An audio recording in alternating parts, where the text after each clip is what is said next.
extension of my eye. I get one shot. No. Second you touch that rifle, you're dead. This is true.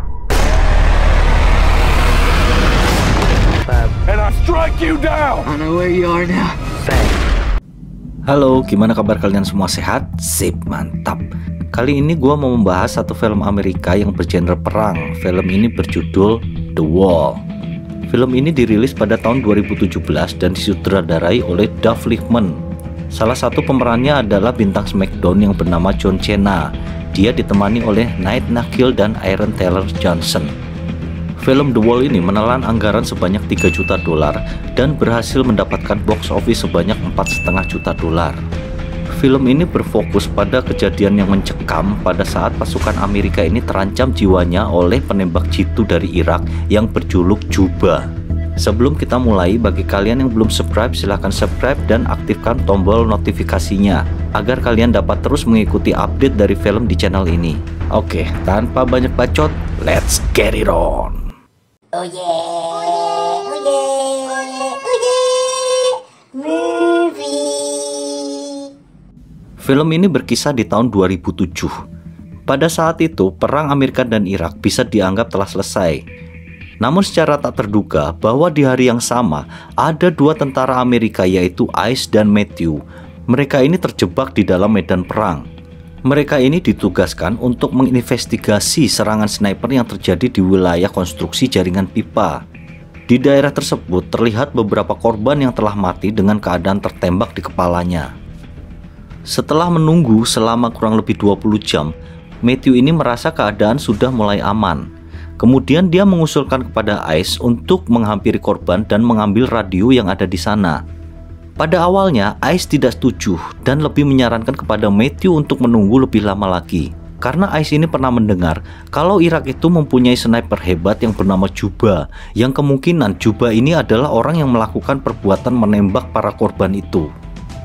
Namun kemudian karena tidak terdeteksi adanya pergerakan apapun dan supaya mereka bisa cepat kembali ke pangkalan, akhirnya Matthew pun memaksa pergi sendirian. Ice yang masih berada di tempat persembunyiannya, dia tampak mengawasi gerak-gerik dari Matthews. Bahkan sesekali Matthews ini melakukan gerakan konyol yang membuat Ice tertawa menyaksikannya. Namun tiba-tiba candaan itu seketika berubah hilang saat sebuah tembakan musuh langsung bersarang di tubuh Matthew.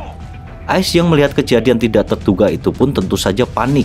Maka dengan segera ia pun keluar dari tempat persembunyiannya dan bergegas untuk menolong Matthews. Namun tanpa diduga, beberapa tembakan juga mulai memburunya. Bahkan salah satu tembakan tersebut mengenai kaki kanannya. Hingga akhirnya Ice pun tidak bisa berbuat banyak selain terpaksa meninggalkan Matthews dan dia memilih bersembunyi di balik dinding bata yang berada di wilayah tersebut. Dalam kondisi kesakitan karena kakinya tertembak, Ice pun segera menghubungi kantor pusat dengan menggunakan radio yang dibawanya. Namun sangat disayangkan, radio yang akan digunakan itu ternyata antenanya telah rusak akibat tembakan dari sniper misterius itu. Hingga saat dalam keadaan kebingungan, Matthew yang tengah terluka menanyakan kepada Ice perihal posisi sniper tersebut. Matthews pun berencana untuk menembak langsung dengan satu tembakan. Ice yang memang tidak mengetahui posisinya itu akhirnya menyuruh Matthew supaya tidak melakukannya karena resikonya sangat besar. Hal itu bisa berakibat Matthew tewas. Dalam keadaan menahan sakit karena luka tembak di lututnya yang sangat parah dan terus mengucurkan darah, Ice pun mencoba mencari tahu letak posisi sniper tersebut berada.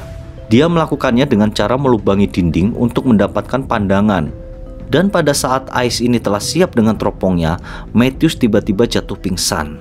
Ice kemudian bingung apa yang harus dilakukan selanjutnya.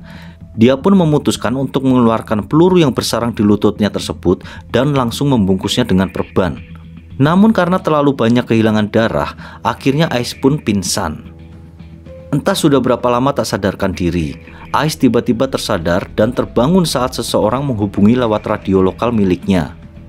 Orang itu menanyakan tentang statusnya, lalu Ice pun langsung memberitahu kejadian yang terjadi, di mana mereka berdua terluka dan tengah dalam kondisi tersudut oleh sniper musuh.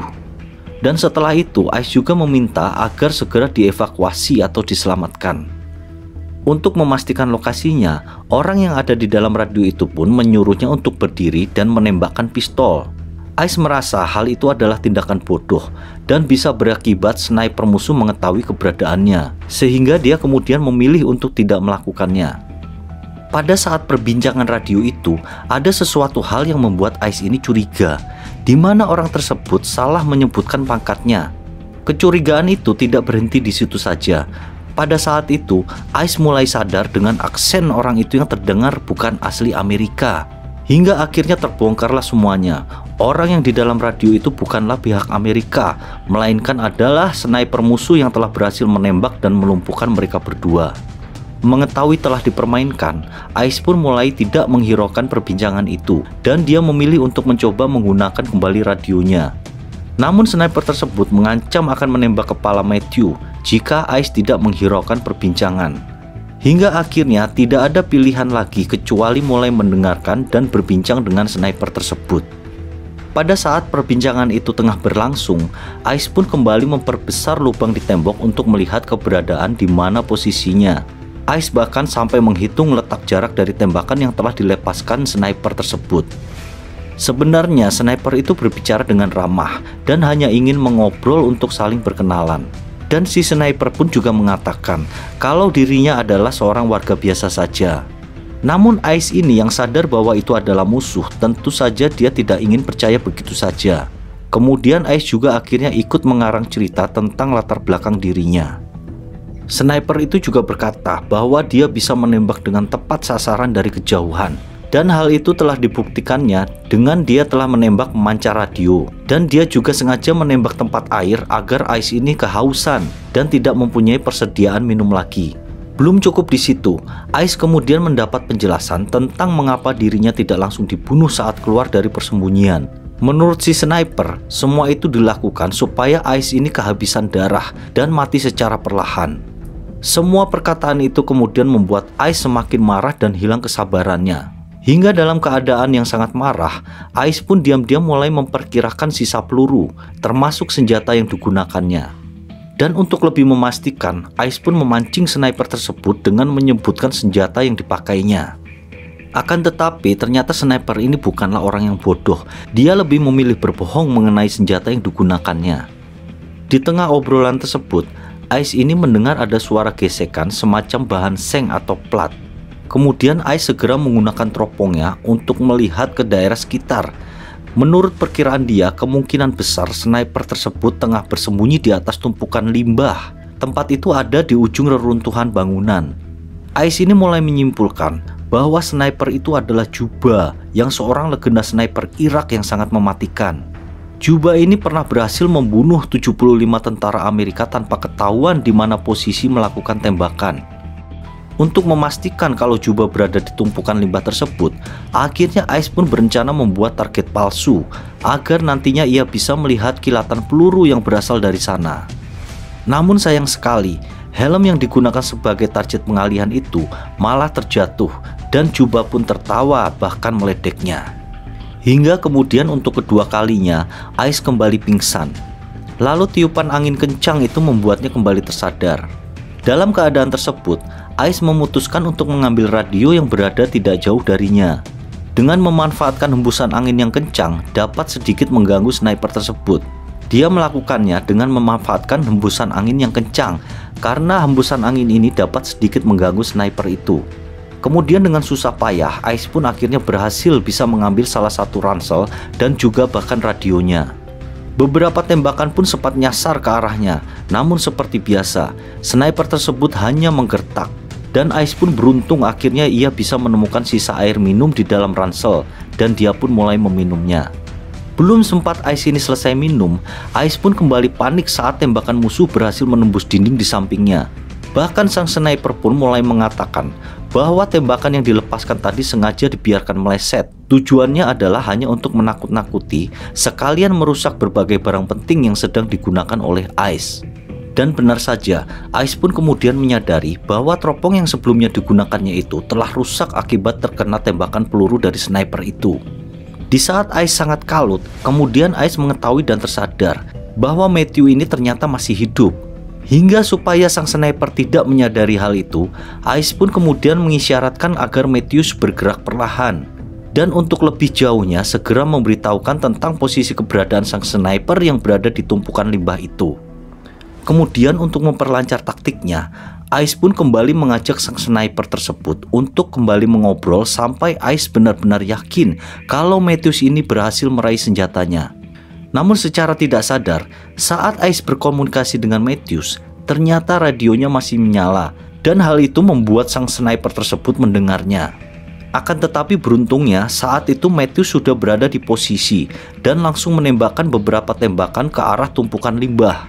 Namun sayang sekali usaha tersebut gagal karena selang tak lama setelah Matthews menembak, sang sniper pun langsung kembali membalas dengan tembakan dan hal itu membuat Matthews terkapar di hadapan Ice. Di saat rasa putus asa dan merasa tidak ada harapan lagi, Ice pun kemudian mendengar desis radio dan ia pun kemudian mulai memperbaiki antena radio miliknya. Ia mengganti antena radio yang rusak itu dengan radio yang telah diambil tadi. Kemudian radio akhirnya bisa berfungsi kembali dan akhirnya berhasil tersambung ke kantor pusat. Ice yang semula mulai menyerah seolah menjadi kembali mendapat semangat baru dan harapan bahwa dirinya akan segera terselamatkan. Namun sayang sekali, dengan cepat frekuensi radio segera ditutup dan sniper tersebut langsung mengambil alih pembicaraan dengan kantor pusat. Dia mengabarkan kalau misi mereka baik-baik saja. Setelah kantor pusat mendengar semua dalam kondisi baik-baik saja, kantor pusat pun mengabarkan kalau penjemputan akan segera dilakukan sore hari. Ice yang mendengarkan obrolan antara sniper itu dengan kantor pusat, dia mulai menyadari bahwa selama ini sniper ternyata sengaja meminta bantuan dan membiarkan tentara Amerika datang ke tempat ini yang nantinya akan dia bantai satu persatu. Kemudian untuk ketiga kalinya, Ice pun kembali pingsan. Dan saat tersadar di sore harinya, akhirnya dia memutuskan untuk mengambil senjata milik Matthew dengan bantuan sebuah tambang yang ia temukan. Sementara itu, di tempat lain mulai terlihat sebuah helikopter menuju arahnya. Sebelum bantuan itu tiba dan dibantai habis oleh sang sniper, akhirnya Ice pun memutuskan untuk menyerang lebih dahulu. Setelah senjata berada di posisi, Ice pun nekat langsung meruntuhkan tembok yang tersisa. Dan hal itu membuat sniper musuh pun sedikit kesulitan karena pandangannya terhalang oleh debu dan runtuhan. Hingga akhirnya sang sniper pun menembak secara acak di antara debu-debu tersebut. Dan saat itulah Ice pun melihat kilatan tembakan dan langsung menembakkan senjatanya ke arah kilatan itu. Kemudian setelah dirasa sudah cukup berhasil melumpuhkan sniper musuh, Ice pun akhirnya berdiri dan para penolong pun langsung mengamankan suasana di sana. Saat akan dibawa, Ice pun sempat mengatakan kalau di tumpukan limbah di sana masih ada musuh.